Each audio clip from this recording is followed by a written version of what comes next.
Any teacher can tell you it can be tough for some kids to sit still in class. So what happens if you let them bounce around? Coming up next, you have to check out a new learning center in Portland where the staff are getting the kids out of their seats and encouraging them to move. And guess what? They are getting fantastic results.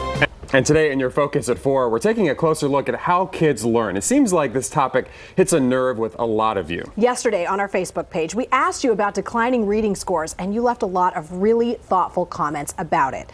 Today, we turn our attention to high-energy kids who have a tough time settling down in class. That's right. Parents and teachers know what we're talking about, right? It can be frustrating. It can be disruptive for the other people in the class. Well, one Portland woman has figured out how to harness that energy to actually help kids learn. News Channel 8, sorry. Katherine Cook has more on the Imagination Learning Center.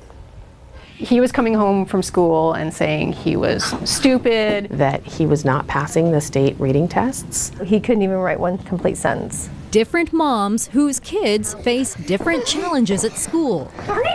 Autism, sensory deficit disorder, or just trouble focusing. Need you guys? Yeah. Start here. They're all finding help at the Imagination Learning Center. All right, ready? Go. They can learn just as well as anybody else, just in a different way. A way that uses movement and games. A lot of kids need to move to learn. A concept Okay, guys, ready? Pam Davis developed out of necessity. Yeah.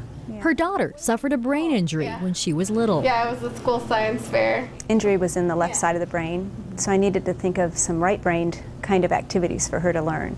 So that's where the game format came from, and the movement and that kind of thing. Ryan's a kinesthetic learner, which means he does a lot better when he's moving and touching and figuring all of that out. And these days, Ryan's figuring out how to read better. They're working on learning the sounds of the individual letters. 22. And when it comes to math, 6. We need to distribute the loot. they're going for the gold. 24. Using prompts 24, and games. 72. Good. It gives them an idea of a tangible thing of they're counting their gold. He's able to learn without limits.